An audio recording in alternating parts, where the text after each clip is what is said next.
If you are building in the AI space right now, chances are you are working on the wrong thing. Because every AI founder I talk to is asking the same question. What happens to my business when the next Claude update makes my product or service just a feature? And they are right to worry. If you sell AI as a tool, you're in a race against the largest AI companies in the world. But if you sell the work, the transformation, every model upgrade makes your service faster, cheaper, and harder to beat. Here is what I mean. Companies pay $10,000 a year for QuickBooks. Then they pay an accountant over $100,000 to actually use it. 10 times more for the work than for the tool. The next legendary company won't sell you a better QuickBooks. It will just be your AI-powered accountant. I have been building this kind of AI transformation company for almost 3 years now. We have worked with SMBs to billion-dollar enterprises and generated over $600,000 in revenue. And every model upgrade since we started has made our work faster to deliver, not obsolete.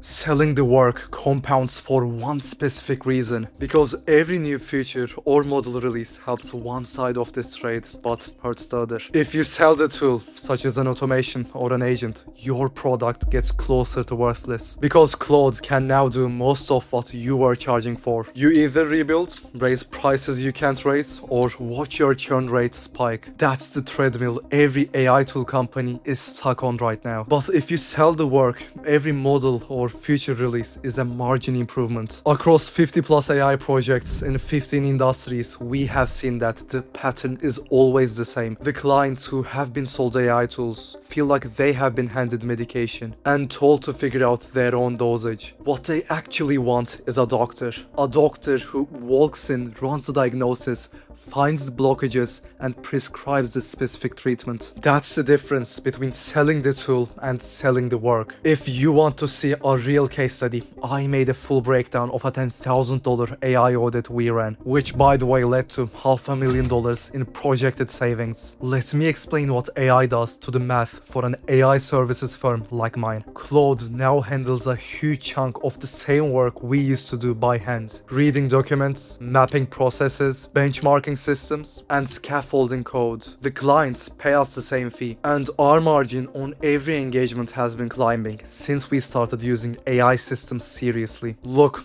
every tool seller is afraid of the next model release, but every transformation seller is counting the days to get better and better. There's a distinction that predicts which services get eaten by AI first. Let me explain that distinction by breaking down two kinds of work in any business. Intelligence work has rules: translating a spec into code, running a report, pulling data, filling a tax return, or coding a medical claim. The rules are complex, but at the end of the day, they are rules. AI is getting better at all of it every single week. Judgment work is different. It requires experience and taste, an instinct built on years of practice, knowing which problem is actually worth fixing, recognizing when the numbers are lying to you, deciding which client is ready to buy and which one is wasting your afternoon. Those aren't rules. That's pattern recognition you only get by being in the room for years. Intelligence is the translation. Judgment is knowing what needs to be said in the first place. The higher the intelligence ratio in a profession, the sooner AI eats it. Software engineering got there first, as writing code is mostly intelligence. Just a year ago, most developers were treating AI as autocomplete. Today, more tasks are started by agents than by humans. Software engineering already accounts for over half of all AI tool usage across every profession on the planet. Next up, accounting, legal drafting, insurance brokerage, medical coding, IT support, tax prep, all intelligence heavy, all about to move.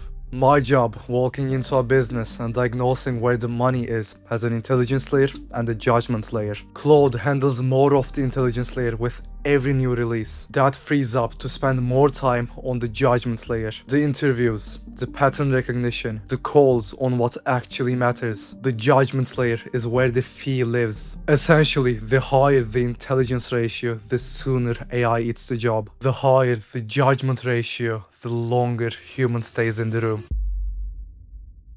The entire strategy has 4 moves. First, pick an industry you already understand. It has to be one where you know what good looks like, what the right question is, what the expensive mistake is, what the client is actually afraid of at night. If you don't have that, you're in Google search territory. And Google doesn't make a consulting business. Pick the one where your judgment layer already exists. Second, sell a paid diagnostic. Not a free strategy session, not a discovery, not a proposal. A paid audit with a clear scope, clear timeline, and clear results. The moment a client pays you to diagnose, the entire dynamic changes. You're a doctor now. You're not a salesperson who happens to know some AI tools. Third, let the AI do the intelligence work. The AI does the document analysis, the benchmarking, and the first pass on process mapping. You do the interviews, the priority calls, and the judgment. This is exactly where intelligence gets commoditized and your judgment becomes the product. And finally, code implementation. The audit is the wedge. Implementation is the long-term business. Over 80% of our audit clients move straight into implementation after the audit. Because once you have diagnosed the real problem, you are the obvious person to fix it. That's the whole model. One industry you understand,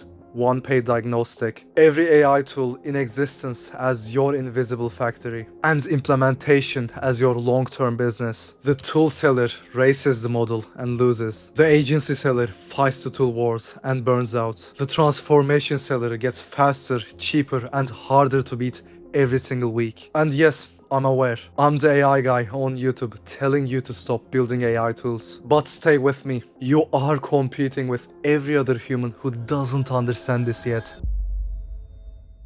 Now, the question you might be asking, if this playbook is so good, why isn't Microsoft already running it? Why isn't every big consulting firm already pivoting into this? Because they physically can't. If Microsoft walked into a mid-market company and told them, don't buy our Copilot licenses, hire us to do the work instead, every dollar of service revenue would cannibalize a dollar of tool sales. They would be torching their own business. Same problem for Salesforce, same for Google, and same for any consulting business that still bills by the hour. The billable hour assumes that humans are doing the intelligence work, which means every service category, accounting, legal, insurance, IT, recruiting, healthcare billing, or tax prep, they are all wide open to independent contractors who walk in, sell the outcome, and use every AI model in existence as their invisible factory. One of our coaching members, Lucia, had 8 years in business development but zero technical background. She closed her first paying client within 2 weeks of joining our program. She didn't learn how to code. She learned how to diagnose a business in terms of AI. And the 8 years of pattern recognition she already had in her was the part the AI model doesn't have. Her industry knowledge was the entire unlock. And here is where you are. One industry you understand. One paid diagnostic as your wedge. Every AI model on earth as your invisible factory. And your judgment, your taste, your instinct. The thing you have earned from actually being in rooms. As the one part of the chain that becomes more valuable with every new model release, not less. The businesses that will win in the next decade won't be the ones using the best AI. They will be the ones who ask the right questions first. And the people who help them ask those questions